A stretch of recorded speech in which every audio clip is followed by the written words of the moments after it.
I do, I forgot. Search for it. I'd like to call the August meeting of Geneva City Council to order and start with the pledge of allegiance to the flag. Pledge allegiance to the flag of the United States of America and to the republic for which it stands, one nation, under God, indivisible, with liberty and justice for all.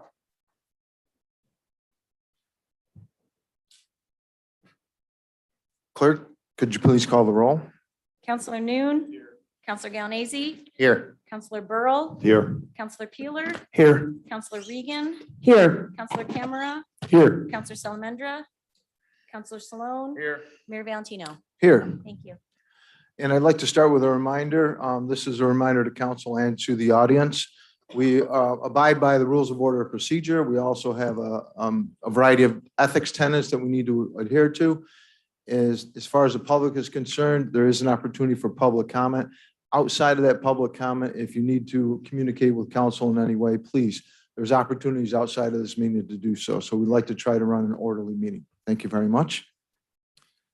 I'd like to start with a proclamation, and the proclamation is going to be for Officer Timothy Peters. I'm hearing his brothers here.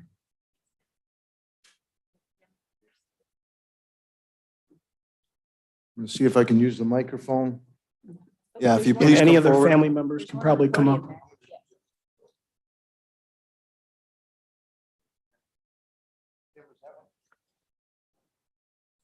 there.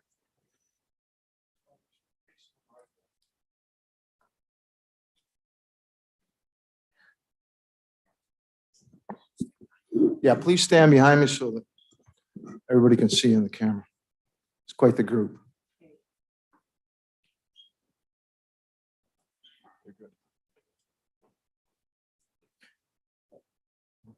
Whereas the city of Geneva recently lost a valued member and friend with the death of the officer Timothy S. Peters, who joined the Geneva Police Department on June 25th, 2004, where he proudly served our residents with compassion and dedication for 18 years.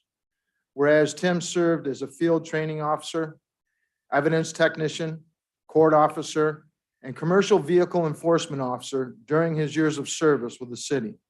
He could always be seen with a smile on his face and never hesitated to offer assistance where needed. Always working hard for everyone and providing a vital public service to safeguard our residents and their property. And whereas Tim will be remembered as being the department dad and someone who was a role model for anyone who was fortunate enough to know him, his loyalty and reliability earned him the respect and admiration of his family, coworkers, and all who think back on his life and how he made their life a little more special just by being himself. Now, therefore, be it resolved that I, Steve Valentino, by virtue of the authority vested in me as mayor of the city of Geneva, do hereby issue this proclamation in memory of Officer Timothy S. Peters to celebrate his legacy, which lies in the profound effect he had on the countless men and women who knew and loved him, and to extend our sincere appreciation to his family for supporting him throughout his 18-year tenure with the city of Geneva.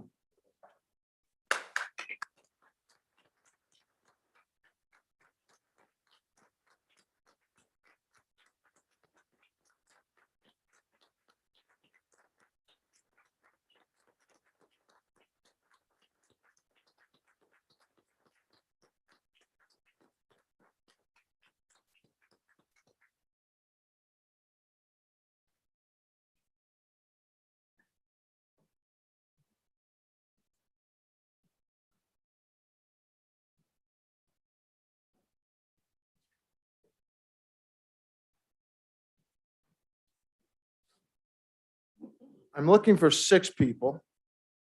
I'm looking for, see John Forbes. John, can I have you up front?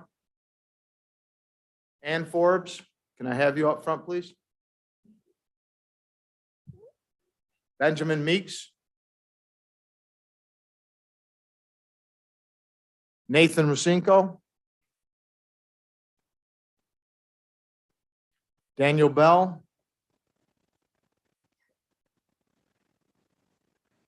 And Nicholas Constable.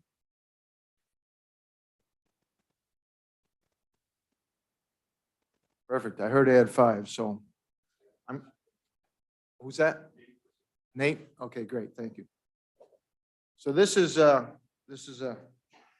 proud honor for me to present these certificates of recognition for, I'd say, nothing short of a heroic act.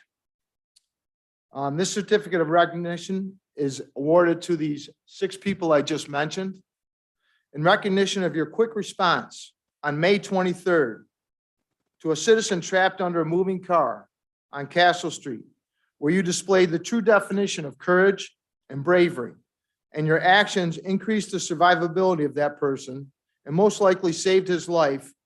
I deem it an honor and a privilege to present you the certificate of recognition for outstanding service dated August 3rd, 2022.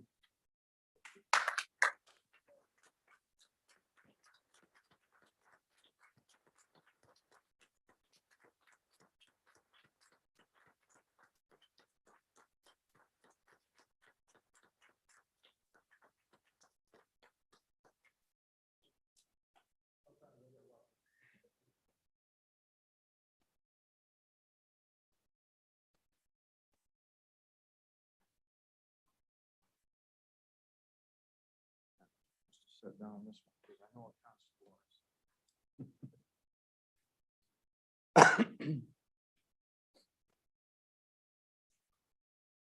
Much appreciate it. Amazing.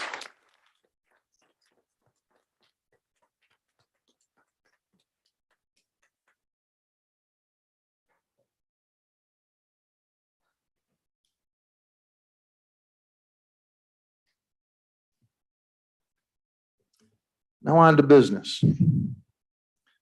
We have a supervisor update. And if we can have Mr. Petropoulos, please. Should really face sideways so I could talk to everybody. Mr. Mayor, members of council, city management, and of course, good citizens of Geneva.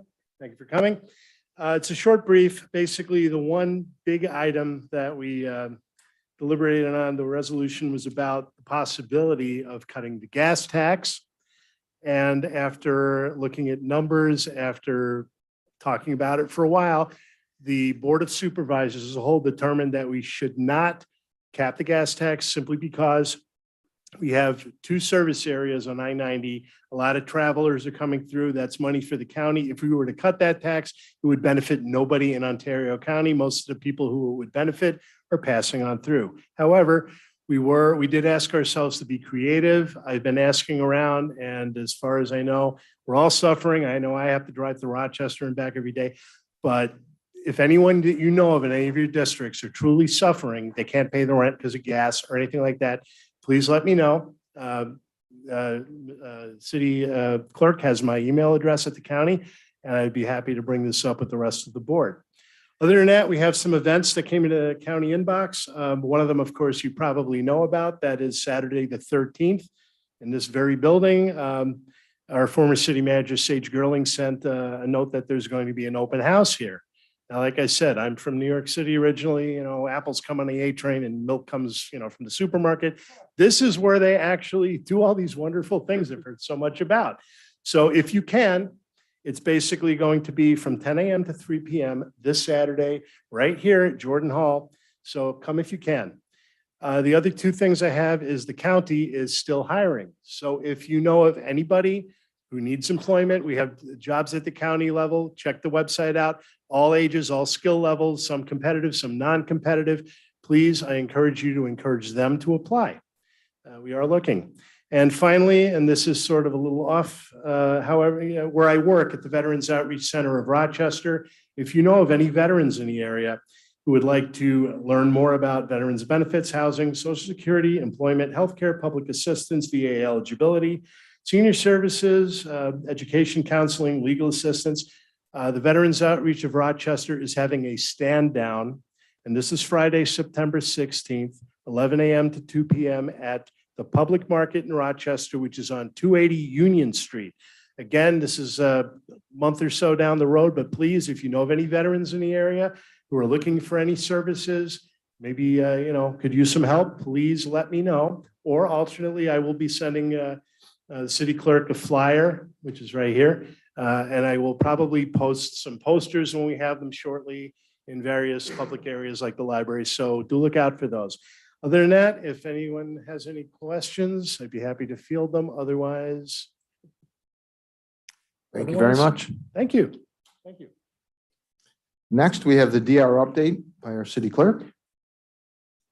Thank you, Mayor and City Council. Good evening. On behalf of the DPW, our consultant Barton and LaJudas, and our contractor Nardozzi Construction, we want to please thank all residents, business owners, and visitors for their continued patience while the DRI project continues to progress. Work completed to date as of the last progress meeting held Thursday, July 21st. The contractor has used 82% of the contract time and has completed 60% of the proposed work. The current pay estimate number 10 was dated July 18th. Approved and contractor total dollars completed was 5.82 million out of 10.1 million. The current contract substantial completion date is at the end of October 2022. The contractor has submitted a request for contract time extension, which is being reviewed. As for upcoming work schedule, the current contract 1 or the 5 and 20 corridor phase is in phase 1B. The contractor is working on the center lane of routes 5 and 20. Work continues on storm sewer upgrades, underground electrical work, and installing median granite curbing. Note, the traffic pattern switch to phase 1C is anticipated for the week of August 15th, allowing contractors to work in the westbound lane of routes 5 and 20. Additionally, be advised that night work is part of the phase 1C work zone traffic control plan, and the contractor is expected to install a short-term detour and planned nighttime asphalt milling and hot mix paving. We currently do not have anticipated schedule for the night work. The current contract 2 or streetscape in 5 points is in phase 2C. Work continues on finalizing all decorative features, landscaping, brick pavers, sidewalks, signage, and green infrastructure along Castle and Exchange Streets. The Bizzuto Center rainwater collection system is being constructed. All traffic signal and street light work remains to be completed. For utility work, the DPW is seeking quotations for storm sewer repairs to piping under routes 5 and 20. Some concerns with electrical, the subcontractor delays continue. As for the railroad, the Norfolk Southern Railroad, we are still waiting on East Castle Street project plans approval. And for events, they're coordinating the Bid Garlic Festival, Live on Linden Street, and hotel schedules. Counselor. I have a question about some of the figures, and I'm wondering, is it better to talk about it during my council reports, or can I ask it now? Is it related to the DRI? It is. Throw it out. So I'm wondering, is it a cause for concern, or is it standard operating procedure that the two numbers don't match? The 80% of the time has been spent to produce 60% of the project. And if we should be concerned or not concerned that those numbers aren't closer together. I can respond to that. That's something that we're watching very closely. We're working with our contractors on that to see where the time is at. They are still feeling like it will be completed, although the numbers aren't quite there right now. So we do have a meeting coming up this week we have ongoing meetings. Joe and their team meet regularly, but we continue to meet with the contractor to see if the project will close out on the timeline as they've provided. Thank you. And another question is, where is the planned detour going to be? Because I know we don't have a plan for when the night paving will happen, but the detour must be already known. That detour must be preordained, yes? I assume it is. I don't have that information here in front of me, Okay. but I do know they've been working on what that detour will look like. Very good. Thank you. Next on the agenda is our foundry update by our city clerk. For remedial design, the DEC engineering contractor continued to develop the remedial design plans for Genesee Park and coordinated with the city DPW regarding proposed park enhancements to be installed after remediation. Work is now expected to begin in late August with removal of public sidewalks along Genesee and Lewis Streets, while the sidewalk through the middle of the park will remain open. Excavation of the park inside the fence is expected to begin in September after restoration of the perimeter sidewalk is complete. Design of park enhancements by the city is proceeding concurrently with the DEC's work. Design activities continue for all other remaining properties south of Lewis Street. The project arborist evaluated trees at properties on Genesee, Geneva, and Tillman Streets. Remaining structural inspections will be completed this fall. Remediation of these properties is expected to be completed in 2023. For remedial construction, fencing was installed at properties located south of Middle Street between Exchange Street and the Wadsworth Street. Landscaping is anticipated to be completed this summer and fall. At properties located on Exchange Street, Wadsworth Street, and Middle Streets, north of Middle Street, excavation is complete and restoration is substantially complete at most of the 15 properties from 113 Exchange Street south to Middle Street. Remaining restoration items will be completed this summer and fall. Remedial construction activities began on 7 properties in the northern part of this block, just north of 113 Exchange Street, as far north as 77 Exchange Street and 54 Wadsworth Street. Excavation is expected to be completed by mid-August, with most property features restored by early fall.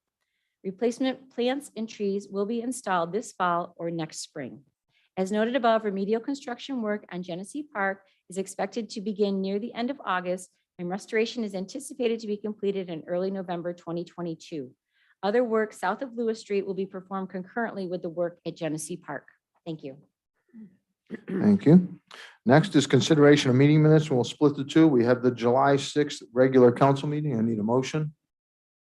Counselor Regan, seconded by Counselor Salone. Comments? Clerk, please call the roll. Counselor Regan. Aye. Counselor Camera. Aye. Counselor Salamandra. Excuse me. Counselor Salone. Aye. Counselor Noon. Counselor Galanese. Counselor Burrow. You were here. Counselor Burrow, you weren't here. I, Counselor Burrow's the only one. I abstained due to absence. Counselor Peeler. Aye. Mayor Valentino. Aye. Motion carried. Next is July 11th, and I should have gave everybody a heads up on the last one, but myself, Counselor Peeler, Counselor Salamandra, and Counselor Galanese were not at that one. Correct. So I need a motion for the July 11th minutes. Counselor Sloan, second by Counselor Camera. Clerk, please call the roll. Counselor Salone. Aye. Counselor Noon. Counselor Galanese. No. Counselor Burrow. Aye. Counselor Peeler. Abstain. Counselor Regan. Aye. Counselor Camera. Aye. Mayor Valentino. Abstain. Next, we have public comment. First on my list is Joe Wokich, and I appreciate the help with the pronunciation. Joe, you have 3 minutes when you come to the podium, please.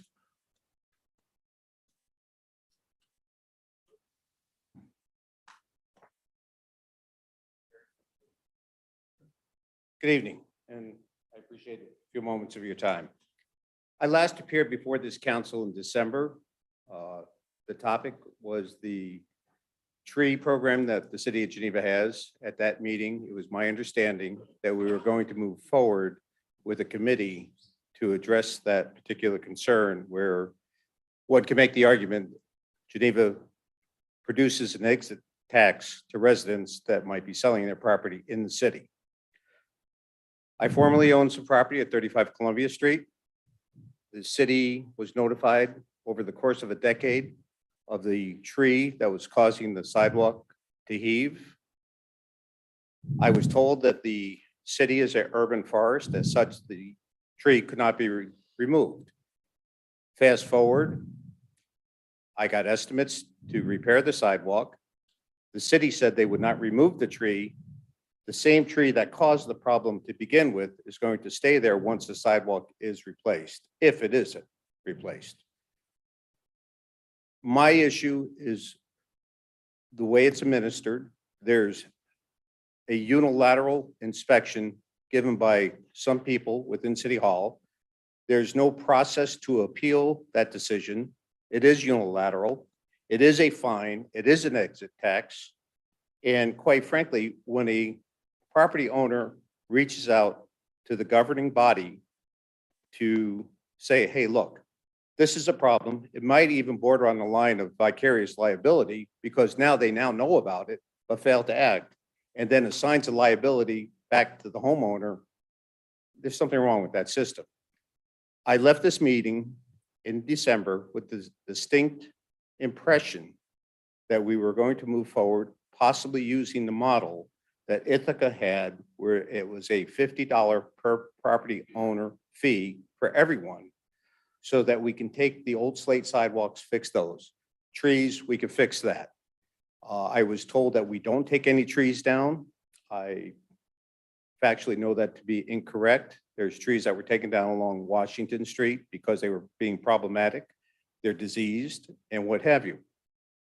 At some point, my question to this council, when are you going to move forward with this committee to explore viable options to protect not only the homeowner, but the residents of the city? So it is my request that someone get back to me with a timetable. I understand in the public comment section that it's not a response, but at some juncture, somebody has to take ownership and move something forward. It shouldn't just be left to the homeowner or the former homeowner. It's ludicrous. Thank you. Thank you. You may. I just was wondering, though, who did you lodge your concerns to? A committee? You make a suggestion that you might have talked to somebody on a committee? No, what No. we discussed in December when I appeared Yeah, was the formation, and I talked to Ms. Reagan about it as well, to explore other options. Options. And this is just before Sage was leaving the city. And I Right. understand that transition right. period may have caused a delay. Okay. But here we are, marching in place 8 months later with no viable options that remotely haven't discussed. Okay. So No, I appreciate, I think that your comments are, I probably wouldn't be well standing taken. here in front of you if I didn't preemptively call the city, express my concerns, and be told that we're not taking the tree down because we're a forested city. And then if I repair the sidewalk, the tree still stays, creating the same problem for somebody else. That defines lunacy as far as I'm concerned.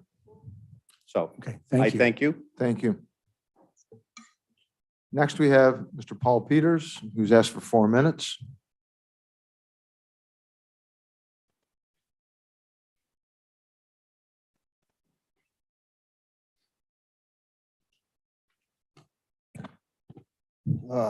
Good evening. First, I'd like to thank the city for the proclamation tonight, honoring my brother. On behalf of my parents, we are very grateful.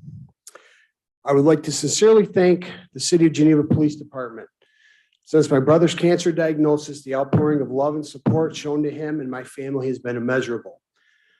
When we received the call that my brother passed away on July 4th, my parents and I arrived at the hospital in Canandaigua. We were met by Chief Pasalacqua and several members of the police department.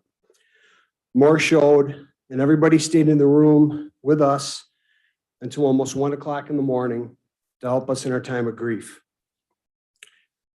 JD Winter and Matt Colton arrived at our house the next morning and sat with us while we met with the funeral director. They escorted my brother's body from Canandaigua to Newark. There were honor guards posted at the funeral home and walked through from the department, plus what they did for the funeral. My family can never repay this to this group of amazing men and women, not to mention the outpouring of support from the spouses, girlfriends, and boyfriends of them as well. These men and women, a lot of them who are here tonight, are not the violent demons that some of you city council members make them out to be. I would also like to thank the Geneva Fire Department. Again, upon hearing upon my brother's passing, Chief Parada showed up at the hospital and again stayed till almost 1 o'clock with us. The fire department was there at the funeral. They displayed a flag with the Village of Clyde the Village of Clyde Fire Department, stood at attention and saluted as my brother was transported to the cemetery after the funeral services. I'd also like to acknowledge Jennifer Sluka. Jennifer her help has been immeasurable. The minute she found out about my brother, she reached out to me, texted me constantly through this whole process, and helped my parents and myself with the mounds of paperwork associated with my brother's passing. I would also like to thank City Council members Galanese, Salone, and Noon for recognizing my brother's passing at the July 6th City Council meeting. Now, regarding that City Council meeting, I reluctantly started watching it after receiving a YouTube alert. I was touched when Councilman Galanese asked for a moment of silence. That turned into hurt and anger as I watched two members of the City Council continue to scribble on their papers acting like they were working. Whether or not you support the police or not, my brother was a human being. He served this city faithfully for 18 years, and he deserved better from these two council members. Neither of them could even act like a decent human being for 10 seconds. 10 seconds was all it took. I've watched one of these counselors demean and vilify law enforcement since her election. I've seen her social media posts supporting the defunding of the police movement and supporting violence against law enforcement officers. The other council member has supported her and enabled her the whole time. It's time for this to stop. These two need to be held accountable for their destructive tone. And yes, I'm referring to council members Laura Salamandra and Ken Camera. The two of you show nothing but contempt for the Geneva Police Department. You disrespected the memory of my brother, and in doing so, disrespected me and my parents. He deserved better. We deserve better. The city deserves better. And it's amazing that she can't be. It's funny how she's not even here tonight. Easy, please. She's. Order. I'm disgusted by what I saw that night, and I'm more disgusted by her actions and that it's allowed by this council for her to continue to do what she does. Thank you.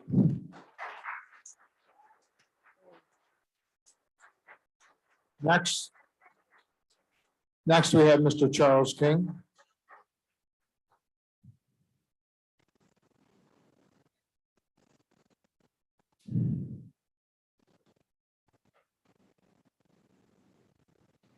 Mental health is health. Thank you, Charles. Next, I have Alexander Kelly, who's requested 5 minutes. I have 5 minutes and 60 minutes in 1 year to try to get something done for the city. I'm a business owner here, and it has been very difficult trying to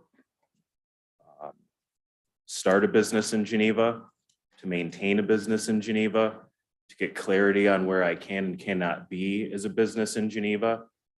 And it's gotten to the point now where it's affecting my ability to do fundraisers for elementary students in need now more than ever. It's affecting my ability to get a return, some kind of return on investment for this business that I've invested in. And I've done my due diligence. I've been in business for 10 years in 2 states. 7 of them have been in New York. And in this area, this is the hardest for me to do, for me to conduct business. It's not like this in Florida. And I'm not saying, you know, oh, it's better in Florida. You can go to this place, or maybe you can go to Texas or go to Rochester. In order for me to conduct business anywhere, there has to be certain parameters of where I can and cannot be. And they're written there. 10 years ago, this council in 2012 had a meeting about food trucks, and city manager Horn at that time said that the mobile food operations are only allowed under a street and sidewalk ordinance immediately in front of or adjacent to an existing business. I have an existing business downtown. And it's just getting to the point now, after 7 years, I still have no idea where I can and cannot conduct business without. Alexander, just in the microphone because the people that are Without, watching. Thank after you. 7 years, I have never been given clarity on where I can and cannot operate. And it's a little ridiculous at this point. It's horrible. Would you be willing to share either the business type that you're talking about? Like, what is your business? It's a mobile food business at this point. And I also have a restaurant in the city of Geneva. And of the 7 years that I've been here, there isn't anything on file for me. There isn't, this is who he is, this is what kind of business he's in, nothing. So I follow the law and go there, can't go there. Follow the law and go there, can't go there. And it's like, your city employees are not giving businesses clarity on what they can and cannot do. An opinion or saying something like, no one's doing this is not a law. Just because no other business owner is putting a food truck out in front of their business, which they can do, this council said they could do that 10 years ago, doesn't mean that it can't be done. And I'm not going anywhere. I called the council lady of Ward 6 and I got nothing. I've emailed the mayor and I've got nothing from you. And I've talked to a number of people in City Hall and I get nowhere. This is it. I'm not going anywhere. I've invested too much time, effort, money, labor. I tried to do a backpack drive yesterday that I did last year successfully, and the backpacks are now at Walmart 600% more than they were last year. They were $297 last year. They're $18 this year. So people need the help more than ever now. And this governing body this is what we get in 2014, 2024. This is what we're going to get. And in another 10 years, I can't set my siblings up in 10 years to work hard for a business that this council doesn't support. None of you, this city is not supporting my business, and I've had it. I'm tired of it. So if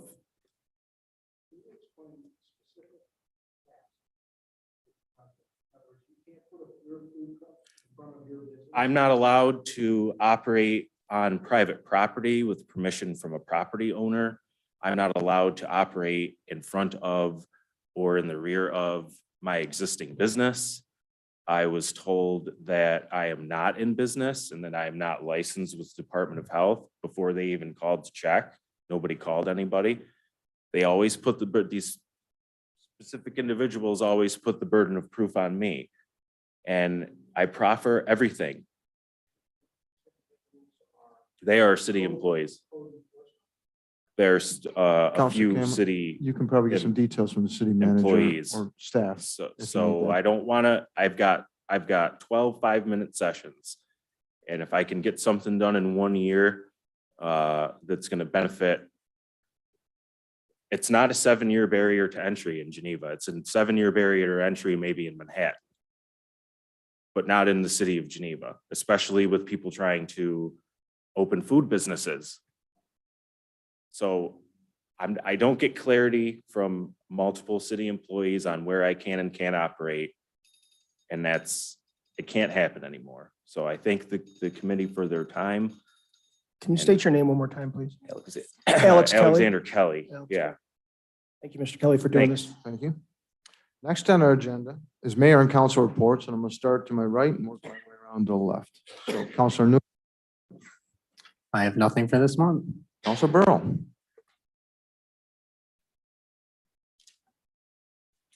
I'd like to thank the 4 people that came to the podium and participate in democracy. Thank you all for. I had an enjoyable blood donation this past month at Bellhurst, and I'm hoping that with these 4 dates, people that are listening to this can also have the same enjoyable donation. You know where I stand on the value of donating blood. Thursday, August 11th at Geneva General Hospital from 10 to 4. Tuesday, August 16th at the Seneca County Office Building from 11 to 4. Thursday, August 18th at the Hall Fire Department from 2 to 6:30. And Tuesday, August 23rd at Bellhurst from 1 to 7. I encourage anyone who is able to donate blood to please donate. If you have never donated blood and would like to be introduced to donating blood for the first time, I recommend that you contact me and I'd be happy to take you to your first blood donation. The Geneva BID at its July board meeting on the 28th of July, we hired and appointed our new executive director, whose name is Catherine Price. We welcome Catherine to our team, not only in the BID, but for all of Geneva. And we invite anyone interested in participating or introducing yourself to Catherine to please visit the BID offices at 1 Franklin Square. Cruising night was highly successful financially this year with only 3 weeks worth of planning, limited vendors, as you can imagine, and actually only having 2 streets closed for the event this year, which were Castle and Exchange Streets. Linden is closed for Live on Linden. We were happy with the weather and quite happy with the turnout. We are in full throttle mode for the Garlic Festival, which is this Friday with a soft kickoff in the Seneca Street parking lot with music and vendors and refreshment from 5 to 10 p.m. And then it will move to the lakefront for Saturday and Sunday from 11 a.m. to 5 p.m. Always interested in volunteers, new or experienced. If you're interested in helping out to promote downtown Geneva and Geneva as a community, we invite you to, again, visit the BID office and we can put your volunteer efforts to work. August 13th, on Saturday, is the third in a series of 6 of the Linden Wine Series. This event on the 13th will focus in on the Riesling wines. It will also include local merchants for vending, as well as microbrews in our area, as well as distilleries. That kicks off at 6 o'clock and goes through 8 o'clock. There is live music. It's coordinated with the Live on Linden series, as many of you know and participate in. Happy to report that one of the staple restaurants in downtown Geneva, the Red Dove, the building has been sold, and we anticipate a new restaurant opening there on September 30th. Happy to report also that the proprietors of the operation have several decades of experience in running a restaurant. Sadly to report that after unable to find a buyer, the B&D Deli on Castle Street will be closing at the end of this week. But on a positive note, I would like to mention, especially for Tim Peters' family, is that I am a regular consumer at the B&D Deli. And shortly after Tim's death, I noticed on the sandwich board that the special that day was badge and Tim's number. I believe it was, his number began with an 8. I can't remember exactly what his number was, but the special for that day was badge number blank, blank, blank, blank. And so not knowing what that meant, when I went in, I asked, what's the special today? And what's the relevance of that? And he said, and they told me that that was Tim Peters' favorite lunch at the B&D Deli. And I said, of course, I'll have that. So I ate my lunch thinking of Tim, and Tim was a very popular police officer to the residents of South Main Street because he was in charge, I think, primarily of reminding 18-wheelers on South Main that South Main is not entirely a truck route. So he was most popular with the people in Ward 1, of which I continue to receive numerous calls. And I'm hoping that we can find someone to efficiently fill that role. But sad, sad day for all of us, whether or not you knew Officer Peters. The Shade Tree Committee, I was not able to attend the last meeting last month. However, I am happy to report that Jim Norwalk and I this past month delivered $665 worth of firewood. We also had our first expense, which was $60, which were for stakes to stake up trees at the nursery on Doran Avenue. So my net contribution this month to Amy Hendricks is $605 to put into the Shade Tree Committee. The HDC and the College Livability Task Force did not meet, and that concludes my report, Mr. Mayor. Thank you. Councilor Peeler. Thank you. Before I get into my council liaison report, I want to make a comment about the topic that Mr. Kelly brought up. And this topic is near and dear to me because I grew up with a restaurant and my parents had in downtown Geneva. Water Street Cafe was what it was called. And I remember it being highly restrictive based on the city's ordinance to do any type of outdoor mobile vending based on that business. And from how I understand the ordinance, it's a bit convoluted, and through verbal gymnastics, it makes it technically more complicated for a brick and mortar business to come into Geneva and do mobile vending, because the restrictions are actually on that brick and mortar business to only mobile vend that which they sell in their business. So that's a bizarre twist, right? And this has been a pet project of mine for some time. I've met with city staff on this. I've met with BID on this. And it is my both professional and personal opinion that we expand and modernize our mobile vending policies so that we can get more businesses in Geneva who want to give Geneva a shot, and we can make money in Geneva and be more facilitative to business without stepping on toes and without, in my opinion, create situations where we stifle competition instead of encourage it, because I believe encouraging competition is good for business.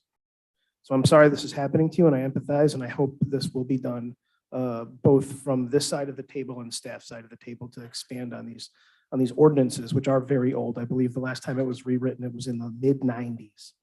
So, and I'll see if I can't get you a copy of that ordinance so that you can read it for yourself, so you know what the official ruling is on it, because there is an official ordinance about vending, not just in, but mostly the moment you do business outside your door, right? So I'm sorry this is happening to you. And I know how hard it is to be in food service in Geneva. So the Recreation Board met twice last month, and it is my pleasure to announce that the chair and vice chair were selected. Joan Bernard as chair and Wes Greco as vice chair were selected. And that was an order of business that needed to get done, and I appreciate that heavily, so we can get those duties properly delineated. For recreation, this upcoming month of August, we have the Touch a Truck Day, which is a very fun event for kids and families, and that is the 10th of October. And that's a very fun time. We've done it every year. We have the Hildreth Hill Pumpkin Roll on the 15th of October, and that's going to be at the Brook Street Park area. We also have we're going to do paintings again. So if anyone remembered last year, they did the storefront Halloween paintings. That's happening again, and applications for those and that has not been officially worked out yet, but they're going to do it again, and I'm glad. It's a really cool event, and the storefronts look very festive for Halloween. When I grew up, do you remember when they used to do like scarecrows? They had you decorate a scarecrow. They did that too one year. Instead of paintings, they did kind of do your own scarecrow in front of the storefront on a telephone pole. That was cool too. Let's see here, and that's that is being worked out this year too. The lamppost decorating. We're gonna have a kickball program in August. This coming up weekend, starting August 13th. There'll be pop-up kickball events in the city parks. And there'll be a follow-up on the 27th of August for kids. It's all age kickball. Down at the lakefront, there's going to be an It's My Party event on the 10th of August. And that's going to be something cool to check out. I'm not quite sure what it's necessarily about. Oh, that's right, it's a music. That's right, it's a music event. Thank you. It was decided, and this is a very good thing, that meetings will be now the third Tuesday of the month for the Recreation Board. Previously, they were meeting quarterly, and it was decided in the meeting that priorities are more of an urgent nature for Recreation Geneva, since Recreation has been slashed by nearly 3 times in the past 10 years. So our budget is basically 1/3 that it used to be, even if you adjust for inflation, it's far more, but it's 1/3 of what it was just a few years ago. So we need funding to increase programming. And let's see, some of the topics include website communication that was discussed, We would like to see an interactive map on our new website. A lot of people don't know we have a new website and a new web portal. And we would like to see an interactive map. So when residents look at the map, they can see what's going on in the parks that weekend just by looking at them on the map, maybe close to where you are. And we would like to see Wi-Fi in certain parks. A lot of kids are using Wi-Fi activities, and a lot of parents appreciate Wi-Fi in parks when they bring their kids to the parks. And if anybody knows, vandalism is often combated by use. So parks that are mistreated and kids and youth and people that are damaging our parks, they will be deterred when they see people at the parks. So the more reasons we get people at parks, the better. And let's see here, we're gonna advocate for the improvement of Brook Street tennis courts. And we would like to see, and this is kind of through the ONI department, the restoration of musical porches in the Founders Square area. If any of you remember musical porches, it was a very fun event. It got people out of the house, and basically small bands played music on people's porches while you went from porch to porch to listen to the music they were playing. It was a very good community-based engagement program. And that is all I have at the moment. I thought I had a note about something else. I'm sorry. All right, thank you. Counselor Regan. I want to start also, thank you, Mayor, with a reaction to public commentary and kind of a question here. I have Joe's number in my cell phone. We talked that much in the beginning on sidewalks. The gentleman who spoke, I don't know if he's still here.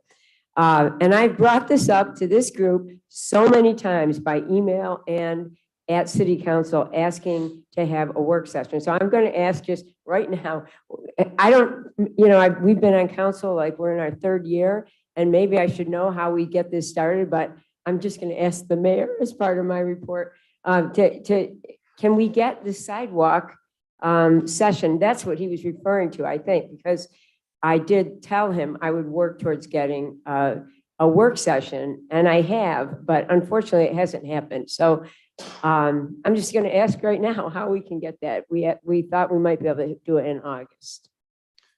Yeah, we have a retreat coming up in August, and I think we should try to plan that for the first Monday in September. I know we had some other issues on our list for work sessions, but I can't say the first Monday, that's Labor Day. I apologize for that. So I will ask council if they're interested in September 12th or September 19th for that work session. So please respond to me via email, your availability. Thank you. Thank you. That's good news. Okay, so as far as activities for the last month, I attended the BOA, the open house in July at the Crystal Street Gardens. And I just bring it up, it's not in my ward. It is a beautiful project. I must admit, I was not as well educated on what's happening there. And I just want to say it publicly to the city to support that what's happening there. There's a beautiful community garden, and the trails are being developed over what was a railroad bed, and a kayak launch. And it was really a wonderful and eye-opening event. And so much has happened with the work of volunteers. It's the kind of thing that could really kind of change the city in subtle ways. And it's a great project that I was glad to become better educated on by attending that open house in July. Another event that's coming up that I've been working with a resident in my ward on with pleasure is on August 20th, there will be the dedication of a plaque at the Visitor Center. It's the Apple Knockers plaque.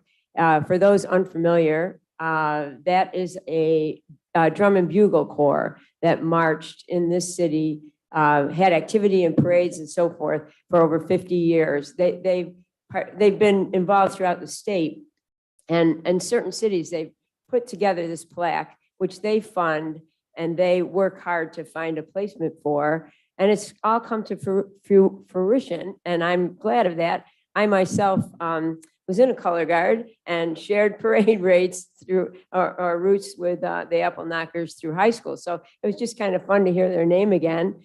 And that event, again, is August 20th, and it will be at, oh dear, I don't have it in here. Anyone know that? Yeah, it's at the Visitor Center, and I can, it will be on my website. as to the exact time of that, but they were active from 1929 to 1979. So it's good for them to have that kind of local recognition. I want to also say Tim Higgins from our DPW was very helpful, and Massive Construction as well in making this happen. Just a quick comment on the weed torch. I've been talking with Jennifer Grant, who owns her own kind of high-level weed torch, which would kill weeds in certain areas. It's not the answer to everything, but it's certainly a great tool that our DPW could be using. We discussed it at our last meeting. But Jennifer is willing to do it so that we don't have to buy this and this thing just to test it and to see how it works and what DPW thinks of it. So they've had a hard time getting together, but after the Garlic Fest, which of course DPW is working hard to prep the city for, there will be a little demonstration. I'm sure people are welcome, especially city council, to be a part of that. As for the Green Committee, we did meet in July. Unfortunately, James Nardozzi again had to bow out from addressing us for personal conflicts. But we scheduled anyways, even though he was the entire agenda. And we talked quite a bit about the goals of that facility, what they have been in the past. So the committee is reacquainted and ready to hear him, hopefully at our next meeting. There's quite a bit of other discussion going on, but I think most of it I can just sum up with this, getting back into some of the weeding projects that the committee has undertaken. The Presbyterian Church came through. They have a service project called Fifth Sunday, and they made the weeding program part of their efforts, and they came through on that Sunday, did quite a bit of work along, especially where the 41 lakefront, I'm trying to train myself not to say Ramada, where that fronts the lake. And they did a beautiful job there, trimming and getting some of the weeds out. Their work is actually in preparation for new plantings that will be going in there. And this is kind of exciting. Some of the gardeners and members of the Green Committee have been consulting with Mr. Patel, who runs the hotel there. And the hotel is hiring two gardeners, which is great, who will start taking care of that stretch of land, which a lot of people think is the hotels, but it is city property. So that's kind of nice. And they do have new plantings going in. The Green Committee has been helping to consult on that as to what they feel would be successful. There are some pretty amazing gardeners who are involved in that weeding program. Also, Blueprint Summer Youth Program has been working with the Green Committee since July 6th. And Geneva Community Projects, another great nonprofit in the city, has donated $1,000 to purchase new plants for a fall installation. And that will be put in by volunteers. This is all a really wonderful little network going on down at the lakefront. They're going in at the I Love New York bed, and also some blank streets near the Castle Street entrance, blank spots there. Volunteers will be putting those plants in. The Summer Youth Program has also been working to identify plants from the 4 sites that they selected that they wanted to enhance, and that will be happening over the rest of the summer as well. They've been mulching. It's just amazing these are all pretty much volunteers who are out there. The Youth Corps comes through a volunteer organization in our Blueprint who got the grant to hire these summer Youth Corps people to work. So I just want to say how much they've come together in this effort and all these many components that are helping to beautify that gem of a lakefront that we have. And then just on a personal note, I just wanted to say, if you are ever in need of revitalizing your passion for Geneva and for all that happens here, I hope that you'll all have summer visitors. We had visitors all of last week. They left this morning at multiple households in Geneva. We went to a Red Wings game. We went to the Smith Opera House. We went and picked up our CSA at a great local establishment downtown. We went in the lake several times. And every day I was so proud to be able to show off our city. So, and the people that we met all along the way who were wonderful. So I think it helps to experience the city for all that it has. And this was a great week for me to do that. So I'm filled with appreciation for Geneva. And that's my report. Thank you. Thank you. Counselor Cameron. Thank you, Mayor. I have a couple of items to add for our consideration. One was we were contacted by the Ontario County the Soil Water Conservation District of Ontario County, and Megan Webster, I think, copied the city manager on this, and that there is a Seneca Lake Pure Waters has set aside a $10,000 grant to the city if we will bundle some money with it to do a repair of the Castle Creek area near the Brook Street tennis courts. There's a bad section where the water rips through there, and it just pulls out a lot of sediment, and then of course it all ends up down in Seneca Lake and in front of the Welcome Center. So this would require a supplement from the city council or the city. They've got $10,000 set aside, and we would have to provide about $6,000 total, three of some in in-kind services and other sorts of things, and maybe three of materials of some kind. So it's referred to. I refer to the city manager, and we'll find out what we can. Do with that. Okay. I have a question for you. Sure. So this grant is only to be used at that portion. Is that what they picked out? Yeah, they picked out this spot, and it's been identified as a.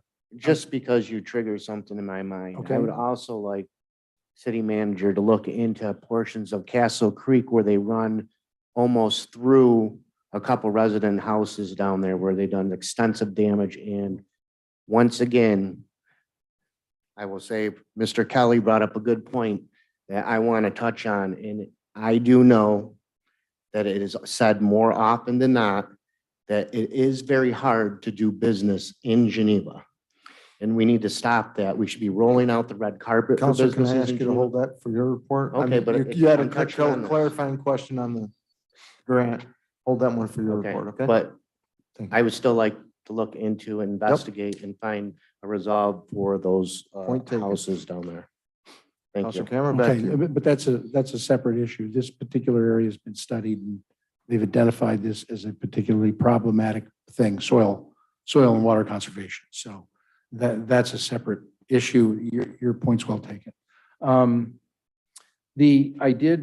was fortunate to be able to go to the Shade Tree Committee, and I want to say that they're doing a lot of cool work. It's very detailed, but they were happy, of course, now that Joseph Venuti is assigned Mark Perry, who's working for the city on a part-time basis, to work with us directly, so that he's working with the committee. There's definitely a meeting of minds. I watched the interaction between the members and Mark, and there's definitely a very cooperative spirit there. I think that they reviewed some things that are going to be front and center with the shade tree activities. One is reforesting Lafayette Avenue. There's about 20 or 22 trees that are going to be put in this fall. They talk about the urban forest that our city employees have been cultivating for the last 5 years, that we have all these trees that are growing out at the transfer station. So they will be ready. They've identified very recently trees that have qualified, that have gotten large enough to be planted in the city. And those trees now will start moving out to areas in the city where they can be planted. One of the things that I think is really great about this whole operation is that they're going to diversify the urban forest in the city and plant trees appropriately for the greater environment, but also for particular locations where there are certain areas where a tree shouldn't be too large, other ones where it can grow as big as it wants. They're selecting varieties that are going to live and thrive and not go bad. Like we have as you all know, we have this Norway maple, which is dying all over the city and falling apart. And we're really heavily dependent on that for our cover. So I think there's some really good things going on. One of the things that came up in the conversation was the idea of hiring or having somebody as an expert, call, you know, an arborist for the city. And I don't know whether that's something a city as small as Geneva can, you know, that we can afford. But Mark Perry and some of the others suggested that they look into, first of all, as a first step, what are other small communities doing in upstate New York? And if other communities are paying as much attention to their urban forest as we are they collaborating with other cities so that we share some expertise between, you know, several other communities, and that'd be a way to save money. But I think this will pay off. We discussed all those issues related to trees falling down and, you know, problem trees. I think that the Shade Tree Committee could address some of this sidewalk stuff and could provide some valuable input. So I'm not sure, you know, how to bring all this together, but maybe we should, if we're going to have a work session about sidewalks, we should be inviting the Shade Tree Committee, and I certainly can ask them to put it on the agenda for how do you handle these special cases. What I don't think we should be doing, though, is taking, I don't know how many special cases we have. There are lots of people that, there are not lots, but there are people that complain about, you know, a sidewalk that's heaved by a city tree, not their own tree. And then, you know, what are the consequences? So we have to address that because there probably are situations like that sprinkled all over the city. I'll save my comments about, you know, I'm looking forward to our trash conversation tonight. I think there's some really interesting things there. I think, I want to ask the city manager a question, and that is, I was asked by an organization that said, we're not, they're not getting any funding. You know, these are outside organizations. And I'm assuming that this is an across the board, an organization's being funded right now in the retreat budget that you're going to present, and then we would have to add back in. Is that the philosophy, that we're going to go bare bones and then the ads we put back in after we have a discussion at our retreat? Is that the approach the city's taking? Sure, we're going to talk a little bit about that. With the comptroller being on, I think, 8 days now, Stephanie, we're just coming into what the budget will look like. But it's going to be very similar to current year budget, which doesn't include a lot of those Gotcha, outside okay. organizations, because we're going to try to build a budget in a month and a half, not Right. even a month, Okay. 5 weeks. Thank you. Okay, so it's not a hammer or anything. It's not saying it's no, it's just, that's where we're going to start from. That's the point of departure. Okay. good. Yes. I'll relay that back to them. And I'll have my trash comments when the time comes. Thank you, Counselor. And I was wondering if that was Stephanie over there, so welcome. And Counselor Cameron, just for previous knowledge, usually outside agencies, we eliminated them years ago, but I think the challenge was that any outside agency that could provide a service that the city could not provide. So I think Right. that's one of the key elements. Right. To be able to Whatever bring that rules- forward. Yep. Whatever the rules are, that's fine. I just want to relay back to the organization. Counselor Sloan. Yeah, I met with the Housing Authority. If anybody's gone by Lyceum Street, you'll see that the siding has been removed. They're getting ready to put new siding up. They're still working on the HVAC. Their waiting list keeps growing. They're up to over 970 people on a waiting list now for affordable, fair housing. And I think that's something we're going to have to look at in the future for grant opportunities for more affordable housing. I did attend cruising night. It was a success. Congratulations to bid. I do have one caveat, though. I had friends and family in from out of town, and this is to everybody. Why do you bring your dogs to a festival? I'm a dog owner. I love my dog. She's the greatest thing. She's always there when I come home, never nags. That's one good thing about a dog. You call them by a different name and they still answer. but people seem to have to bring their dogs to these social events. And we're having a great time until one dog decided to alleviate himself on the corner of the old five-star bank building right in front of us. And the owner kind of laughs and, oh, they got to go. What are you going to do? Well, don't take them then. You know, other than that, it was a great success. Great job, Tom and Bid. But please, in the future, leave your dog at home. There's events you go to, you can't bring your kids, so don't bring the dog. I did do a walkthrough with Dave Linger, who's here, 36 Middle. He's got a great project that we're going to be voting on later. Dave and I talked for about 2 hours. The building is beautiful. I can't wait to see it get it restored. And there will be housing for all levels there. It's going to be multi-units. And for your information, this year, my lodge, the Sons and Daughters of Italy, we're not doing a festival, but we're going to have festival weekends. And on August 19th, there will be Italian food and cookies available for sale, along with a band night train.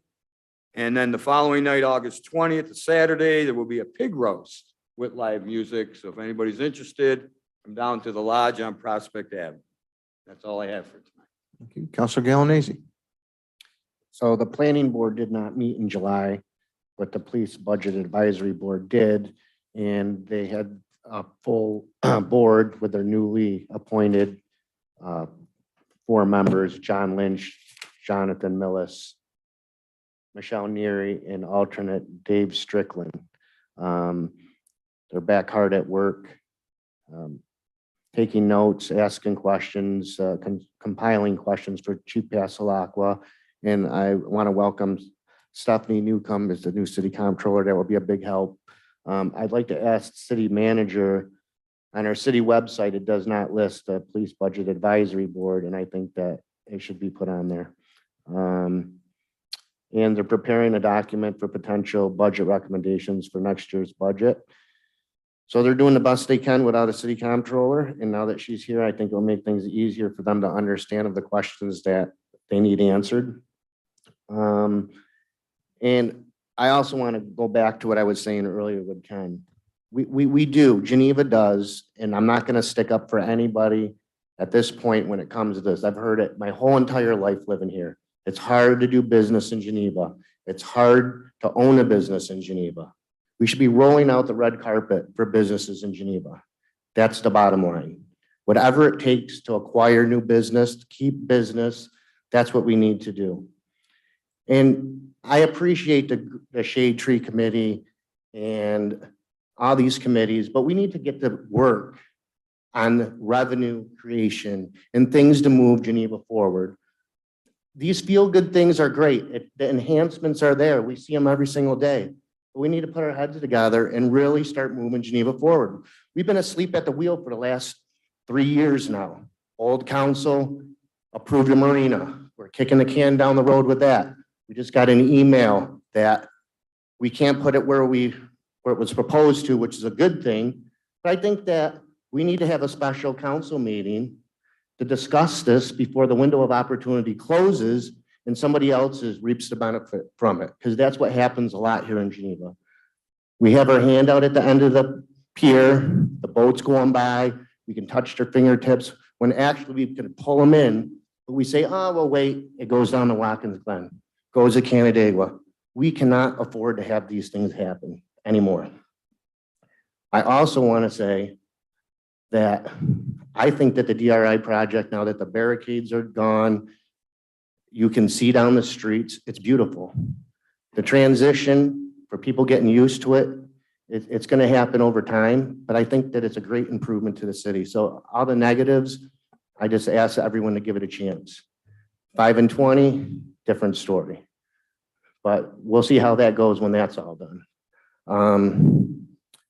I also want to thank Mr. Peters for showing up today and his speech and the proclamation by the mayor. I thought it was well-deserved, and I'm glad that he had the support that he did. And that was a tough one for the city, and I know for the police department. I just, again, want to say I'm sorry. So that's it for my report and my time. Thank you. I'm going to save the summation of my liaison reports till next month and do a 2-month report for you. I do have a few comments though. One is Saturday evening. I was coming from the parking lot to Linden Street and I noticed a lady coming out of 29 Linden. And I think we all know the condition of 29 Linden. So it was easy to walk into that empty shell of a building. And so my concern is I know they're meeting the minimum requirements, but I would like us to continue to push to increase those requirements or to drive some major change on 29 Linden because it is something that could be a hazard going down the road in the future. Later this month, we will have Lakes Edge for Seneca. We'll be breaking ground at the American Legion property. So there'll be an event there. It'll happen later this month and we're looking forward to that. I'd also like to thank the exiting president of Hobart William Smith, Joyce Jacobson, for her tenure at HWS and her efforts within the city and with the city school system. And I'm really looking forward to Mr. Mark Guerin and his wife returning back to the city of Geneva to take the lead as president of HWS. City manager, your report. All right. So the biggest part of my report is we are welcoming our comptroller. Stephanie Newcomb joined us last week, has returned this week and is continuing on. We'll be starting the budget process very shortly. We've already started having those kinds of conversations. Council will have that retreat that we mentioned at the end of the month to discuss further priorities. I have met with all of you. Thank you for your time in meeting and have heard from all of you similar priorities across council. Things like making sure our resources, our human resources are well-trained and able to do the work that is in front of them, making sure that the lakefront remains clean and safe and is friendly space for our community, whatever those needs may be. Making sure downtown also is sustainable and all the work that we're doing and have done are really brought what brings Geneva to light and makes people come here and stay here, supports our community as well as brings in visitors. All of these themes will make appearances probably in our budget discussions as we look at what budget looks like, as we look at what also the economy looks like.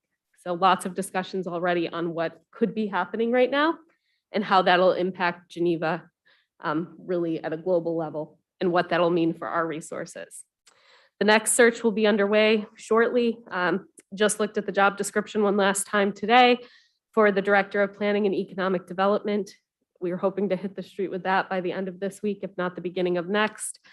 And that really is going to be looking for a person to do business development, zoning, housing, tourism, community engagement, energy, community and sustainability, really all of that. What makes Geneva flourish is a lot of that planning and economic development. And so it also gets into the neighborhood initiatives as well. It's not a new position within the city. It's one that has had different names and different focuses, but we're going to bring it back to that dual approach of economic development and planning. Code enforcement is now fully staffed. On Monday, our final team member of the Code Enforcement Office will be joining us.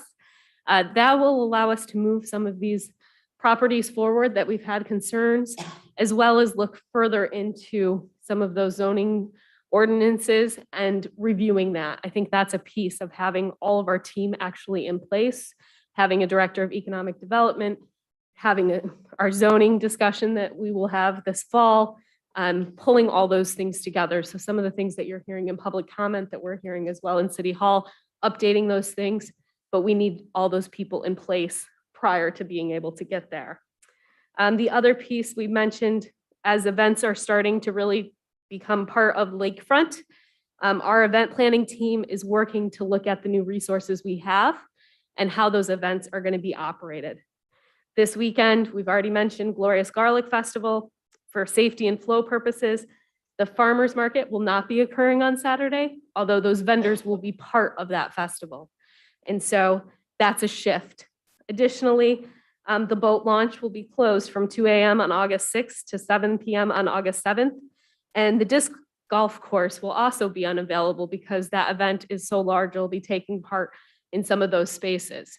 So that's a piece of what the event planning team needs to look at, is how we're using the lakefront, how we use all the resources that we've put in while inviting these events to come here. So they'll be handling that this fall and looking further into that, as well as the marina. Just on that, we are still awaiting the permitting processes through the Army Corps of Engineers and the DEC of the designs that have been provided. So that was submitted back in 2020. We're still waiting on their review. We can't move forward until that review is complete. What I have done, not personally, I will give credit to our staff, what they have done is provided me with an analysis of the different grant programs that we have, the grant funding as well as our bond funding. So what have we expended on this project and what's at stake in that project? So I'm looking at that right now, and I will provide that back to council so you can understand what has already been spent or bonded and what we have to move forward and what those timelines look like. We've already asked for an extension on one of those grants just because it needed to be substantially completed by June of this year. So we're already a little behind on some of these things. Another piece, city staff is planning a triple bottom line day. This is something that has happened in the past. It's an opportunity for our staff to take on training, give back to the community, do a variety of things. We will be looking to close city operations on August 31st for that triple bottom line day. What that allows us to do is provide in-staff training, bring the teams together, as well as do some community give back kinds of things. I know they're talking about a backpack drive or something like that as well as part of that day. And finally, I just want to appreciate the work of all of our teams. Since I've been here, we've already experienced loss. We've come together. Personally, I've experienced loss, and our teams continue to rise to the occasion. They've come through a lot, and they continue to need that support. You're going to find that some of our team members are going to be taking some well-deserved vacations in the coming weeks. The work's going to continue to get done, but if you get out of office emails, just know that someone in City Hall can help you. But that person may be out for a little bit trying to recharge. They have faced a lot in the last few years, as has everyone, and so it's really nice to see people taking care of themselves. I also appreciate the warm welcome from all of the community members, organizations, and everyone who has brought to me their ideas on how Geneva can prosper. I will say many of them align. They may have different ways of coming forward, but I really think that a lot of people are very focused on making this community where people want to be. So thank you for that. If you make it quick, Council, yes, please. Ladies and gentlemen, this note is related to the Shade Tree Committee, and that is, it was discussed, and this is the request from Mark Perry related to tree complaints. And that is that tree complaints should be emailed to complaint@geneva.ny.us or call the engineering department at the city, 789-3101. Now, it was suggested and it was discussed, and we think it's a good idea, make the complaint directly to staff so that staff gets it right away. But then you can also inform your counselor that you've made the complaint. So in a sense, then you've got two people, one looking after the other. So I would suggest send an email unless it's some kind of extreme emergency, otherwise call the engineering department. But just copy a counselor when you send this complaint or concern to the city, okay? Thank you. Okay, moving on to unfinished business. Our first reading of an ordinance amending chapter 300 entitled Solid Waste Hauler Licensing, presented by our city manager, number 4-2022.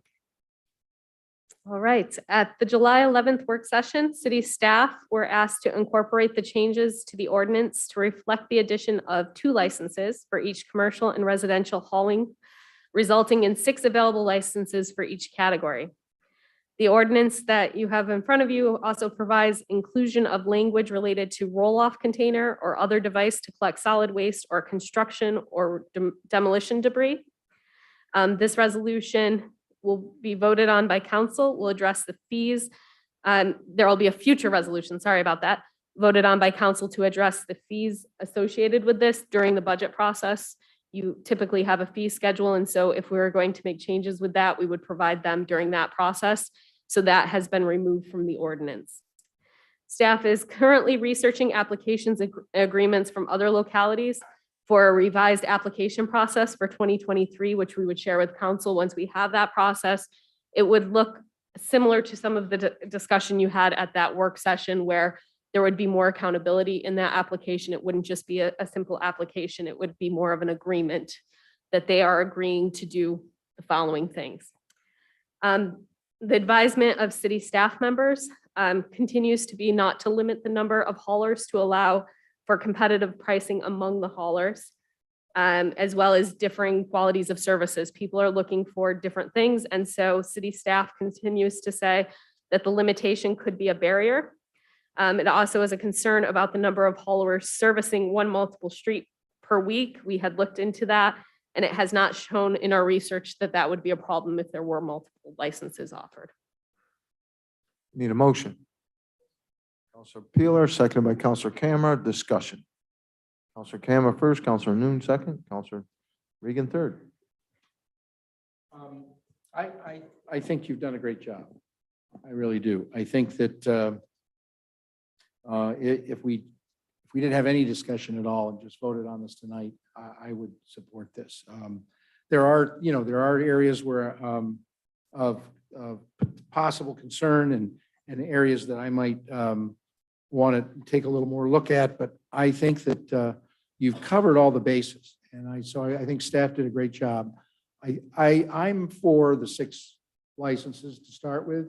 I am concerned about having some kind of a free-for-all in Geneva. I think we can start with 6. It's 6 residential, 6 commercial, and then there's the license at the transfer station and that thing.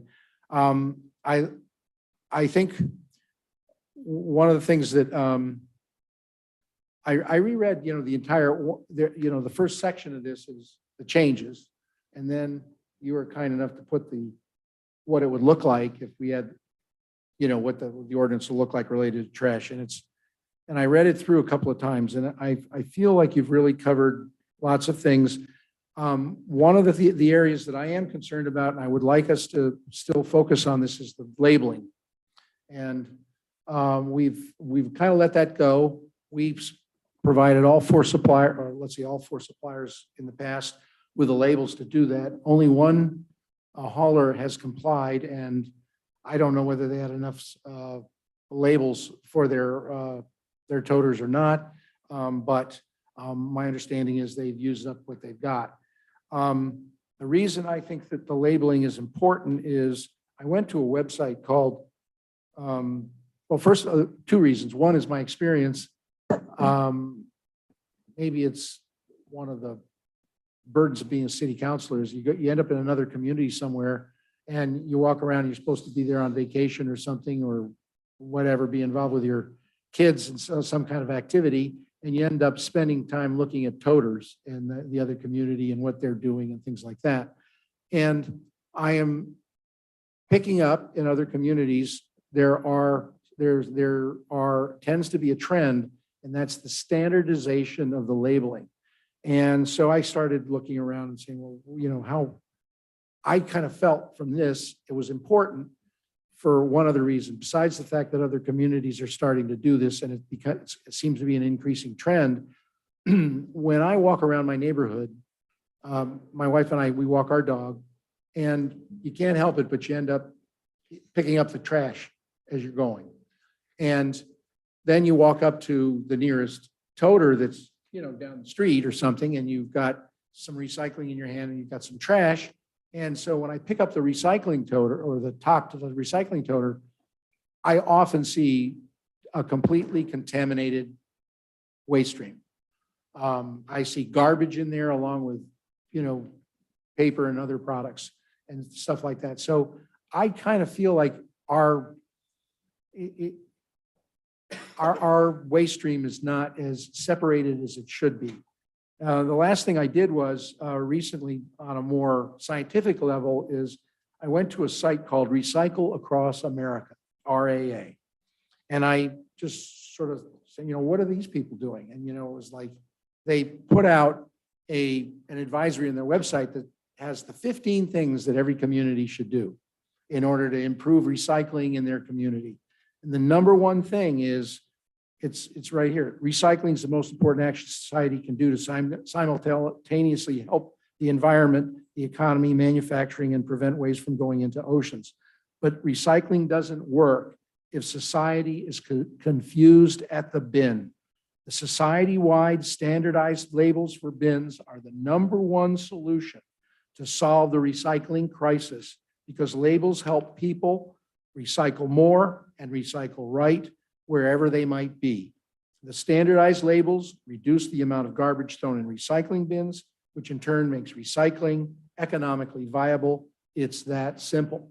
So I would like us to do that. I would like us to return to, as part of this ordinance, make it a requirement. If you're going to re-up your license with the city, you've got to prove that you used up your labels and that there's a substantial portion of your toters have been labeled. Now, one more on the labeling thing. I contacted the county and there is money available for labeling. We could apply for labels for a grant of $5,000. That's all we can get this year, but $5,000.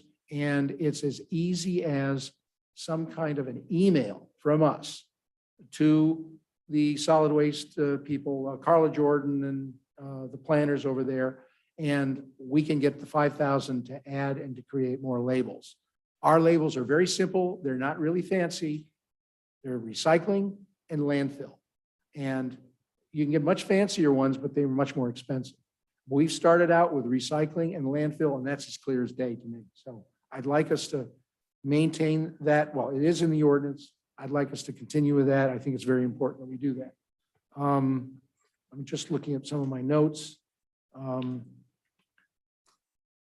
I think one of the things that's not, in the situation that we had with the situation where one of our largest hauler, Casella, got into trouble with manpower, and it could have been for a variety of reasons and things like that.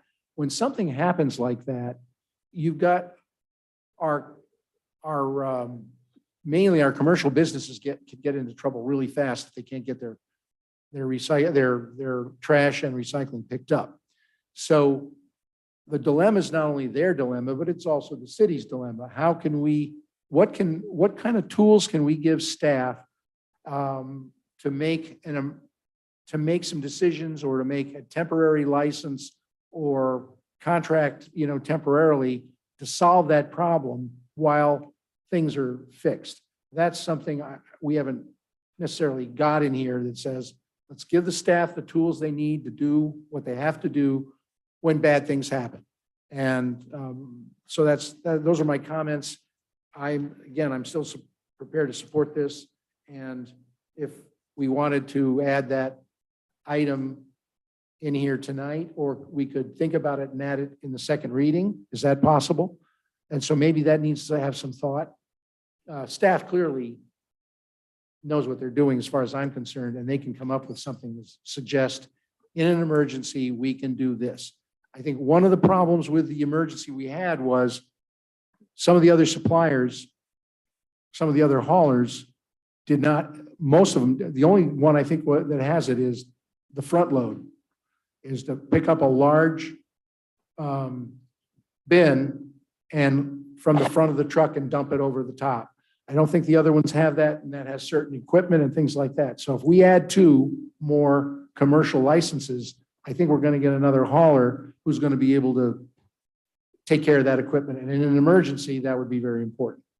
And that's what hurt us in this last, is that we only had 1 hauler who could handle that bin. Thank you. Counselor Noon. As Amy just pointed out, that the advisement of city staff members is to not limit the number of haulers allowed within the city. I'm someone who expressed at our meeting with the trash haulers that this is America. I believe in free market and in competition. As one hauler pointed out, that I wholeheartedly agreed with, that the competition will more than likely increase accountability as well amongst these haulers. Because once a hauler is not providing the service that's residents would like, then it's the residents' job to throw them out of the city. not ours. And I think with an unlimited number of licenses would increase that competition, increase that accountability.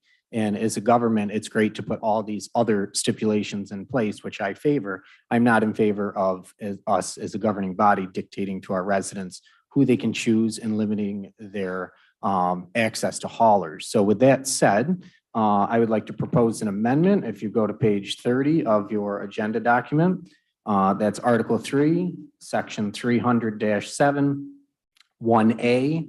Currently reads, the city clerk may issue up to 6 licenses for collection of residential solid waste in the city.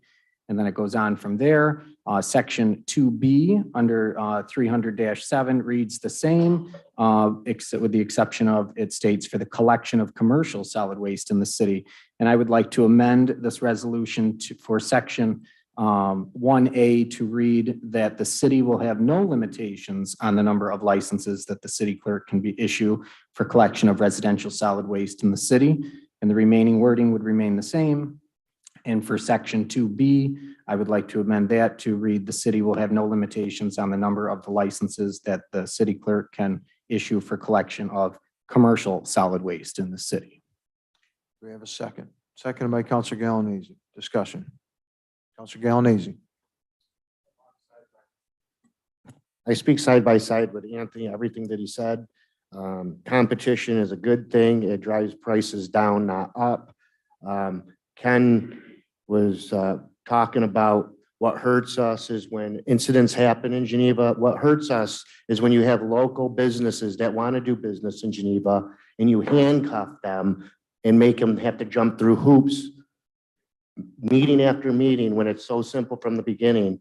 And I hope this time that this council, for once, takes a recommendation of staff and what they want as they handle the complaints, the day-to-day operations of this city. They know best what they need. We are always guilty of compiling more work on them in a ripple effect without knowing what we're doing in our vote. And so I hope that everyone wakes up tonight, takes staff recommendation, and we can put this to rest and move forward on other things. Thank you. Counselor Peeler. Yeah, thanks, Anthony. This is smart. I think what you're doing is a good idea. It's taking staff's advice. It's opening up the door to anyone. And we're still issuing licenses. These aren't going to be unlicensed chaos. This is still going to be licensed haulers. And just for the purpose of efficiency, rather than rewrite the whole first sentence, would you just be willing to alter it to say, may issue any number of licenses instead of no limits? Sure, I actually had that wording right. Any here, that they number, may issue basically, an yeah. unlimited number, but Yeah. then I turned it into that wording. I so want to keep it whichever. positive so we can just keep any number instead of no limits, even though no limits is pretty boss. Right, but Yeah. would you be willing for any number of licenses? Sure, Still, that's I believe that stays the same, says the same thing about providing the very small modification to this. Sure. Counselor Regan.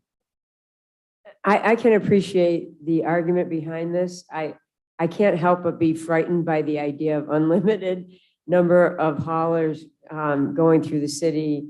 And I think 6 licenses will allow the local business that we seem to be legislating for at sometimes to get their license, and does provide the competition element there. And I just think we're allowing a lot to happen if we just say unlimited. Anyone, can, especially since up to this point, there hasn't even been restrictions in the haulage agreement. I know we are going to modify that, but it's so wide open that I don't know. I feel like this is 6 commercial, 6 residential. That should cover a city like Geneva. So I'm not in favor of this amendment. Counselor Burrow. Yeah, I go back to the origin of this ordinance. In the origin of the ordinance, which I think the mayor and Ken were part of, was, although I don't like to keep repeating this, but every day is trash day. That's really not what I'm referring to here, because we have a 5-day permit option. But it's about having an unlimited number of 55,000 gross vehicle weight packers on any street in the city of Geneva at any one time. And, you know, trash removal is, as far as competition, is a little bit different from another retail business or a service, in that there's a health component to it. And there's also a perception component to it when you open it up to be unlimited. So I can open up a trash removal business tomorrow with one packer, and as long as I'm meeting the demands of my overhead, I may only have 100 residential clients in Geneva. And I'm not sure that that's what we want, because the origin of how this got placed on the books initially was for health, pollution, if you will, and perception of our community. So I'm not in favor of the amendment, and I'm actually not in favor of the original, because right now we only have 4 licenses. And then of those 4 licenses, you can choose whether you want to do residential or commercial, or both, but we still only have 4 licenses. So we're actually not going from 4 to 6. We're going from 4 to 12 licenses. I'm not sure what the purpose of that is, because of our current licensees, okay, 2 of them are here 5 days a week, and they do residential and commercial. 1 of them is here 1 day a week and does residential only. Although they have the ability to do commercial, they do not do commercial, okay? The 4th one is only here and does commercial. So just to correct Councilor Camera, 3 of the 4 actually have the ability to service front loaders, okay? But only 2 of them opt to do that. Excuse me, only 1 of them actually opts to do that, because 1 of them, which does not pick up commercial in Geneva, has a front loader, but is only here on Friday for residential only. So my take on all of this, in as much as I'm really tired about talking about trash, I'd much rather be talking about economic development, is that I believe that 4 licenses in total is the proper number, but we're not vetting our licensees in the proper way. So we should be giving we should be culling our applicants and looking for people that can do residential and commercial and are available 5 days a week. So in the event of an unfortunate circumstance where our commercial enterprise is unable to have their trash picked up because of a blocked roll-off or whatever it may be, we have other licensees in the mix that can come in and do that one-time pickup. So, you know, we don't have any data to suggest what the proper number is, but we're reacting on a solid handful of commercial clients only that had an issue because primarily of labor availability for drivers. It actually wasn't an issue because of the equipment. The equipment was actually in place, but the person that had the equipment, the enterprise that had the equipment and had the contracts did not have the labor. And that's where this all bubbled to the top. So, you know, everything works just fine until it's not. In the 4 haulers, the way the current setup, as limited as it is, actually worked just fine until the labor market has shifted. So I think what we're trying to do is combat the change of the labor market primarily by just issuing an additional 8 licenses. We're going from 4 to 12. And I don't think that this is the right tack to take. I would rather revise and make the requirements tighter on what we're looking for 4 haulers. because I believe that 4 haulers can efficiently make Geneva healthy and keep it, so we're not looking at a severe number of packers on the road, with 4 of the correct haulers. It just so happens that the one that we should have is not on this list, who does both and has the equipment. So we're really looking for the commercial gap here. We don't have a residential need for more haulers. We have a need for more commercial haulers. But we have actually wasted 2 of our permits because one doesn't do commercial and the other one is only here, excuse me, one of them does not do commercial in Geneva, and the other one is only here 1 day a week for residential only. So if we made our requirements where all 4 have to do both, then I believe we have reached what I think is the right solution. So I really can't vote on the amendment, and I certainly can't vote for increasing the number of licenses from 4 to 12, because I believe there's always another way. And I think the way that I'm proposing and how we select our haulers, I think is a better solution to this very limited issue. Just very briefly. Okay. Tom, you said 4 to 12. There's actually 8 right now. We're going 8 to 12. Because you have 4 commercial, 4 residential right now. All right, order. Let's, I'm saying there's 8 right now. It would go to 12 if we do not approve this amendment by adding 2 more commercial, 2 more residential. yeah, every counselor has their own version of this. I'm tired of talking trash. I'm ready to call the vote and move this thing on. So clerk. Counselor, do you have anything new to add? Because I think the challenge here is we can go back and forth all night long about this. What, I can talk about factual information too, and I really, that doesn't do any good. We passed an ordinance that separated commercial from residential. Did we pass it? We haven't passed an ordinance, no. So there, we only have 4 licenses. Well, then we're only going to 6, not 12. Listen, That's let's, not what it says. This. time this- out. Let's make sure we understand what this does, which is it does It's both. pretty obvious. It goes from 4 commercial and residential licenses to 6 residential and 6 commercial. That's all I want to do is make Okay. sure we establish what it does, Take what the this vote. does, okay? Okay.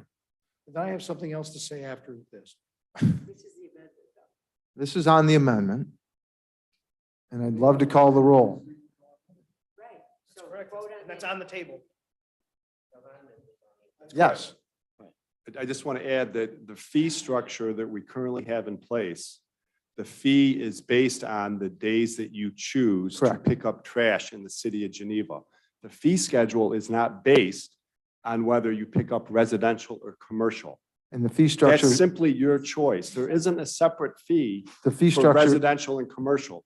We are now making a separate fee for both. no, the up fee to structure is 6. coming out of the ordinance. It's no longer in the ordinance To be determined at another if it meeting. passes. Okay. That's what Amy just said. Clerk, please call the roll on the amendment to change section 300-7A and B to, what was the term? Any number instead of Any number 6. of licenses. Counselor Noon, Aye. Counselor Galanese, Aye. Counselor Burrow, Nay. Counselor Peeler, Aye. Counselor Regan, Nay. Counselor Camera, Nay. Counselor Salone, Aye. Mayor Valentino. Aye. Motion carried. Now we're going to call the vote on the amended ordinance. Clerk, please call the roll. Counselor Peeler, Aye. Counselor Regan, Nay. Counselor Camera, Nay. Counselor Salone, Aye. Counselor Noon, Aye. Counselor Galanese, Aye. Counselor Burrow, Nay. Mayor Valentino. Aye. Motion carried. Next on the agenda is a resolution of support and authorization for a clean water grant application presented by our city manager, number 31-2022. So this resolution authorizes the city manager to submit the application for upgrades to the Marsh Creek wastewater treatment plant and enter into a memorandum of agreements with the town of Geneva and town of Waterloo regarding the grant cost sharing. The city will be providing local matching funds totaling at least 75% of project's costs in the form of in-kind services or cash contributions appropriated and obligated through state revolving fund or other approved financing or funds in accordance with the bond resolution, which will come forth at the September council meeting. This is a grant that we went for previously to increase the ATAD, and it is something that we are looking for. It's necessary for our infrastructure and our wastewater infrastructure, which towns of Geneva and town of Waterloo both provide support to and utilize. So this would increase our infrastructure and provide grant funding to do so. Need a motion? Counselor Camera, seconded by Counselor Salone. Discussion. So just for clarity, there's a new pool of money coming out? There is, and it goes in on September 9th. So you will see bond resolutions and other things at your September 7th meeting related to this grant, as well as those memorandums.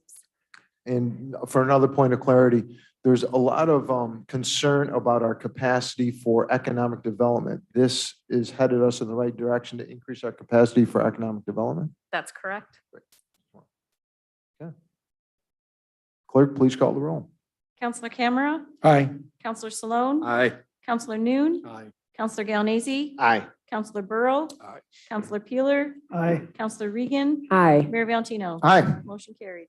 On to new business. Resolution declaring surplus property presented by the city manager, number 32-2022. So the resolution provides items that are in surplus. Their bicycles were found and contribute no value to the city's operations.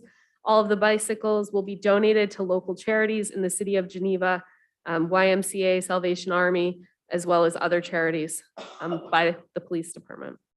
Lots of bicycles. Need a Lots of motion. bicycles. Counselor Sloan, seconded by Counselor Camera. Discussion. Counselor Peeler. I just want to make it a point that in 1997, I had a GT Avalanche stolen, and if one of those is a green 16-inch GT Avalanche, that should be returned to 13 Jefferson Avenue. Thank you very much. You should have looked at the list. Counselor Regan. I just want to say, I think it's great that they're being donated to local agencies. That's fantastic. Clerk, please call the roll. Counselor Salone, Aye. Counselor Noon, Aye. Counselor Galanese, Aye. Counselor Burrow, Aye. Counselor Peeler, Aye. Counselor Regan, Aye. Counselor Camera, Aye. Mayor Valentino. Aye. Motion carried. Next is a resolution authorizing the city manager to submit an intent to apply for the 2022 Restore New York Communities Initiative presented by our city manager, number 33-2022. All right, so Restore New York Communities Initiative Program encourages community development and neighborhood growth through the elimination and redevelopment of blighted structures. Dave Linger is here to talk about how the Restore New York Community Initiative could be used on a project that's proposed for redevelopment at 36 Middle Street. And I will allow him to answer any questions that you may have about that project. What this allows us to do is support an application with the intent to apply.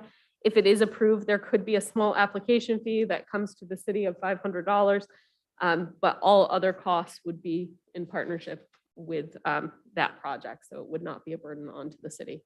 Thank you. I need a motion. Counselor Galanese, second by Counselor Sloan. Mr. Linger, would you like to approach and make any comments?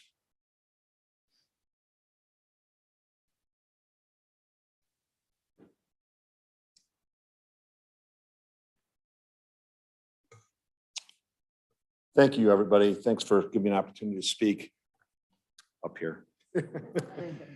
Economic development, better tax rolls. This is a great project for a difficult building. 36 Middle Street is over 100 years old. The building used to be a granary, and then more recently, it was used by a Waterloo moving and storage company, but for the last decade or more has been virtually vacant, slowly dilapidated, deteriorating. And we purchased the building because frankly, that's the kind of building I like. And this building is really one that was close to demolition by neglect. There were timbers coming down, the roofing was leaking and in danger of collapse. We've supported that, we've stabilized it, but the building is in need of a lot of work. I hope that this project, unlike some that we've heard about, say at 29 Linden Street, will be an opportunity, indeed a beacon for not only this development, but the whole area of the 6th Ward in general and Middle Street, particularly on the lakeside in particular. This project with 9 apartments, one of them a 2-bedroom, the rest of them 1-bedroom, will have 4 affordable housing units and will be available, frankly, for a diverse group of folks. There'll be nice apartments from approximately 600 square feet up to a 1-bedroom apartment with 1,300 square feet. So a wide range there for different incomes, different folks, and they all can be under one roof. As you may recall, we were here before you previously for an adjoining parcel over on Wadsworth Street. And by, I believe, a solid majority vote, the Wadsworth parcel was transferred over to the company. And the goal was then and now that that parcel will become part of 36 Middle Street, a combined parcel. And with those 2 parcels, we'll be able to have the parking moved from where it is now on the sidewalk in front of the street over to where it should be, a private, separate, defined parking area with 10 spots, including a handicap spot, areas for bicycle parking, a handicap access ramp, and 2 means of egress to the building. And that's all thanks to your early support. What we're looking for here is support for this request, an opportunity for the city manager to say, essentially, we have a project, we're getting the papers together, and this is due in writing to the state by August 11th. It was only announced a few weeks ago. The state in its infinite wisdom has pushed things and pushed things fast. But I asked that tonight, with a vote of you folks, to authorize the city manager to put in this intention. We can, over the next 2 months, get to the deadline of October 11th and have a solid, strong project. The project is strong because of the nature of the building in distress. It can be helped by the assistance through round 6, together with bank financing and private financing. This is a shovel-ready project with the plans that have already been submitted to code. Neil Brayman has put in responses and some comments. We have corrected and improved the plan because of Neil's assistance and good work there. But the building needs help. And essentially, this is a statewide, I guess, for lack of a better phrase, a beauty contest, or more accurately, I guess it's an ugly duckling contest. And I believe that we've got a great ugly duckling here. This is a project in a location, the Granary Apartments at 36 Middle Street, which will make a difference for Geneva, make a difference for housing. And by doing so, hopefully begin the revitalization of this area that's long needed. And frankly, there's some great folks that I've learned to know and like in their area. And those folks are going to be directly impacted rather than having a deteriorating, large, hulking commercial structure. They're going to have 9 great families as their neighbors. Open myself up to any questions you may have. Mr. Linger, thank you very much. Your positive track record speaks for itself, and we appreciate your continued investment in the city. Councilor Cameron. Thank you for your proposal. I don't know whether, I think about 40 years ago, I was in that building. And I saw, it is though, even though it's got all these problems, it is structurally, it has got big timbers in there. It is solid as a rock timber-wise, structurally, right? So you can build on that frame. Is that what you're doing, or are you removing the frame? No, actually, you're absolutely right. There are some strong bones, but the roof is in Right. desperate need of Okay. help. And because when the roof goes, then Yeah. other things quickly deteriorate. The Okay. pigeons get in and also the problems. But yeah, the footprint of the building will remain the same. Okay. If the round 6 is granted to us, we would have to work with SHPO and meet their standards. And our goal, as it always has been, for getting historically significant projects such as the Civic Center, such as the Patton Block, and now most recently the Duros building, all through in our historic district. Although this isn't a historic district, we're going to be mindful of the building, its history, its aesthetics, how it looks in the neighborhood. And because of that, there isn't going to be a great extension. The only difference will be 2 additional apartments on top of the long area to the left. And that will give you an opportunity to have more housing, 9 instead of 7. And those are frankly going to be some of the nicer apartments because you're going to have a wall of glass in each one of those that allow you to see out in the lake. And at a level, this is the critical part where it's not lakefront. Let's be honest. The whole depot is there and the Wright's locksmith is there. But with a train parked in front of the building, 3 of the 9 apartments are going to have lake view. And I'm hopeful that this is going to be the beginning of an idea that can be replicated down the block, down Middle Street. And you can have places such as like coastal communities where they have to worry about the storm surge. Well, we don't have a storm surge from the lake here. What we do have is a height issue, and getting so you can see visually. My idea would be that other folks could use our idea, have a carport, car garage, first level, second level, and those folks similarly could see the lake, enjoy the lake, despite the separation, even with the railroad there for some period of time. We hope we'll be able to move the railroad by sometime so that your future residents can enjoy it. I'm going to come around. Counselor Noon, I saw Counselor Regan and Counselor Galanese. I had the opportunity to tour the building today with Dave, and he shared with me his ideas as well as the plans. And as I just want to say publicly that I shared with him, I think this is going to be a project that's going to breathe a lot of fresh air into that neighborhood and into that ward, much needed. I applauded Dave's effort earlier this afternoon to him for taking on this project. If you do have an opportunity to get to see the building inside, you'll see it is quite a project. It may be structurally sound, but there's a lot of issues there that will need to be addressed. And Dave has amazing ideas and has the drive and initiative to do so. And I applaud him for that. And I look forward to seeing that project when it is complete. And, you know, for someone who thoroughly enjoys history, one thing that I applauded Dave for was his willingness to take into effect the historical nature of the building and to be able to incorporate the aesthetics of that interior into the apartments and whatnot, which I think is absolutely fantastic. And for someone who loves history in general, that'll be a great place for them to move. And I think they will appreciate all those personal, unique touches that Dave plans to bring to that building. So great project. Hats off to you for taking that on. And I look forward to the life that it'll breathe into that neighborhood and what transpires as a result. And looking forward to seeing the project when it's done. So thanks again, Dave. Thank you. Counselor, I have a point of order. point of order. Yeah. This- What'd I this- miss? This discussion is happening. Is this on the table yet? Is This- this on the floor? Do we have a first and a second on this yet? That's a, Yes, we do. thank you. You made me question Well, myself there for a I don't minute. remember who had the. Yes, we did. Yeah, we did have Okay, first and second. thank you. I have Counselor Regan and then Counselor It was Galanese. so smooth. I can't believe it got out. Thank you, guys. Yeah, I'm just going to applaud also and thank you and Wendy for being such great advocates. It's a thoughtful project. It takes into account the look of that building from the guy across the street, you know, so it doesn't look all of a sudden like some modern whatever. It takes into account the history. I also had a chance to meet with Dave today and get a tour and look at the plans and so forth. And it was, yeah, I also really appreciate the idea of the diversity of income levels living there, diversity of the people who will occupy that space and the inspiration it could provide for further development down the street, which, you know, I've been down that street many times, but I did take the opportunity today after meeting with you to drive down and just envision that kind of thing happening. And it's not gentrification, it's like beautification and an uplift of that whole area. So I think it's fantastic. And I have dibs on that top apartment, by the way. Thank you. Counselor Galanese. Yeah, I'm all for this project, and I thank Dave and Wendy. Microphone. also. And I also want to thank you for seeking out the grant. You know, you're making things happen continuously in Geneva, and I thank you from the bottom of my heart. This was a vision that a lot of people have saw out on Middle Street, a lot of talk about it, but I'm glad that you're initiating it because I believe, like you said earlier, it's going to be a domino effect.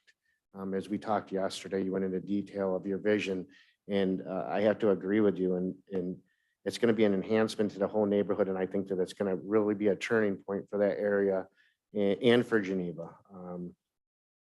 Your vision is just unbelievable, and I support you, and I give you a lot of credit for what you do. And thank you. Thank you. Counselor Burrow and Counselor Peeler. So I think inspiration is the key word here. About 30 years or so ago, before Dave arrived in Geneva, a downtown business owner and developer ran this idea by me that he thought it was a good idea to take $50,000 and renovate a second floor apartment in downtown Geneva. And he was assured that he would get his return on investment within 5 or 10 years or so. And if you remember, the housing stock in downtown Geneva 30 years ago was not too attractive. So anyway, he went ahead with this project, and as time moved on, it actually caught on like wildfire, because developing upper floor apartments in downtown Geneva has found to be a great return on investment, actually for all different income levels. So that was inspiration started by one person, and then it kind of snowballed from there through multiple investors and business owners. I encourage all of you to just drive down Middle Street and just envision this industrial neighborhood that, like all industrial neighborhoods in every small community, especially in upstate New York, of the issues that it has maintaining occupancy there, and just envision each parcel possibly becoming lake view housing, whether it be owner or non-owner occupied at multiple levels. So when I say inspiration, this is just so cool. I just love the idea. And again, just drive east on Middle Street and look at all the parcels on the south side and just envision this plan if Dave can get this off the ground. So this is great kudos stuff, and looking forward to this development. Thank you. Counselor Peeler? Yeah, I'm in full support of this. And I want to thank you, Mr. Linger, for continuing to invest in Geneva and taking a chance with Geneva. And I want all of us to understand that it sounds like everyone is in support of this. We had a gentleman here before the podium prior to this who is also investing in Geneva. And there's roadblocks for him to continue to thrive in Geneva. So I hope we treat all people who want to do business in Geneva like we are right now, and that is being in support of them, because we're not necessarily business experts, and they are, and that's their risk that they're carrying. That we're not carrying their risk. So I just want to thank you. This is going to increase our overall net worth as far as our tax base, and that's exactly what we need to pull out of a lot of our tax problems, and that is taxable properties. So thank you. Thank you. Clerk, please call the roll. Counselor Galanese? Aye. Counselor Burrow? Aye. Counselor Peeler? Aye. Counselor Regan? Aye. Counselor Camera? Aye. Counselor Noon? Aye. Mayor Valentino? Aye. I'm sorry, Counselor Salone? Aye. Thank you, Mr. Linger. Thank you. Now on to the hard part. So Amy, city manager, just for a clarity point, was this a formality or was this a technicality? Because I'm thinking you could have issued this without our resolution. So we are actually applying for the grant. So you have to authorize me to apply for You grants. do need to resolve this. This is Yep. not just a direction, but Yep. okay. Yes. So if the project were to go default or something like that, the city of Geneva is part of this project.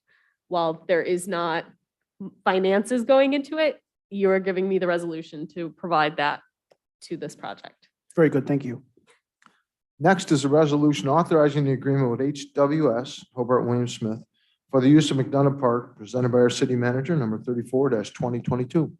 So as Hobart Williams Smith colleges have constituted their NCAA Division III baseball program, and the city and Geneva Baseball desire to allow the program to use Mcdonough Park for practice games and other activities spelled out in an agreement that we are working to finalize.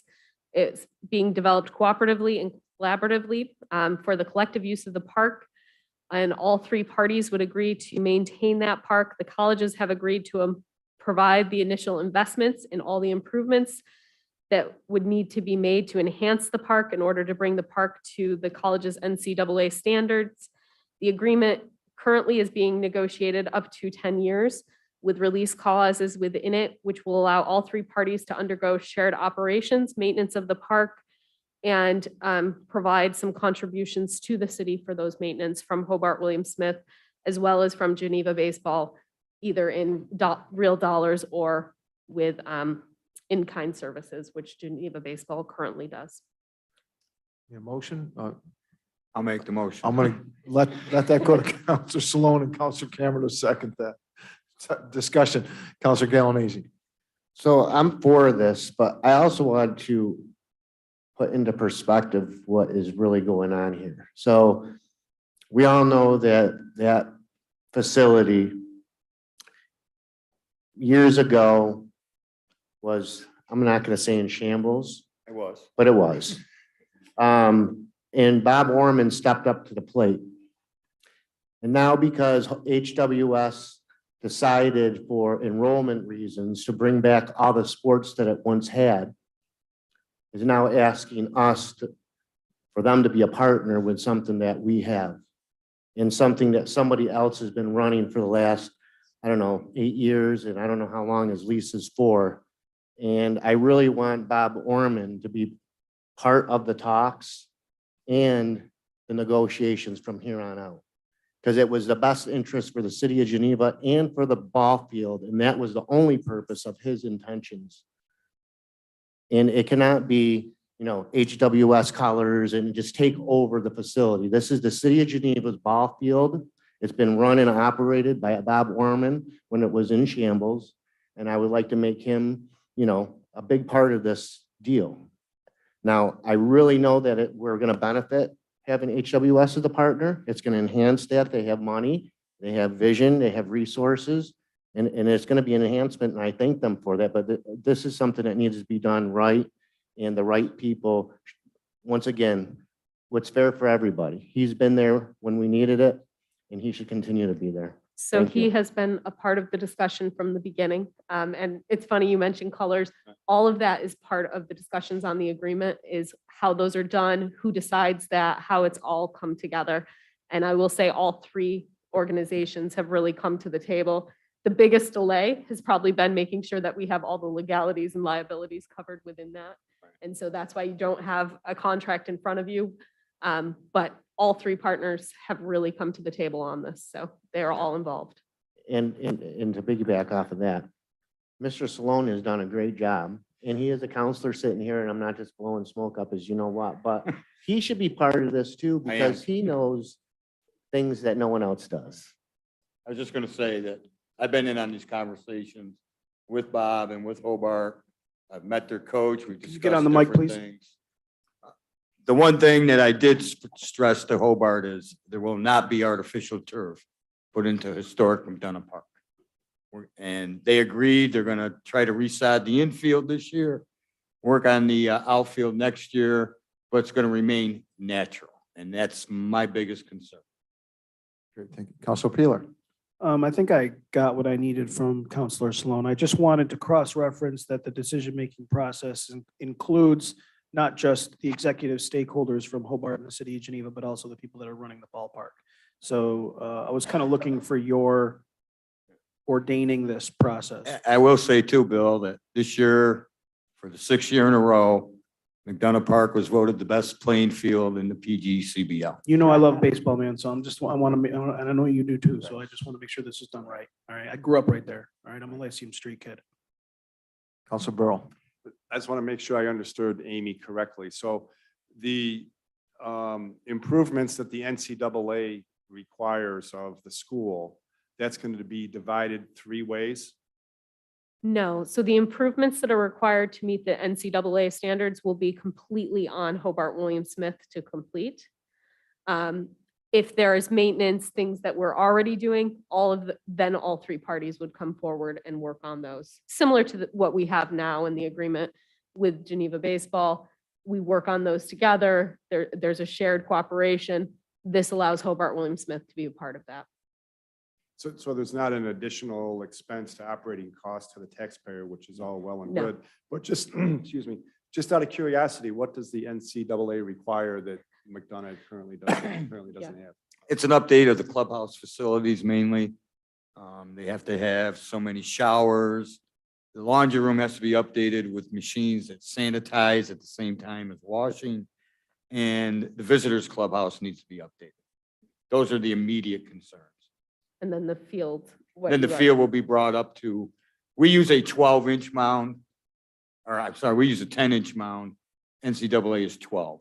So the mound will be raised, and then when we go in, I'll just lower it. It'll be able to be raised and lowered easily. Clerk, please call the roll. Counselor Salone, Aye. Counselor Noon, Aye. Counselor Galanese, Aye. Counselor Burrow, Aye. Counselor Peeler, Aye. Counselor Regan, Aye. Counselor Camera, Aye. Mayor Valentino. Aye. Motion carried. Do we have any appointments to boards and commissions? We do not, Mayor. Okay, great.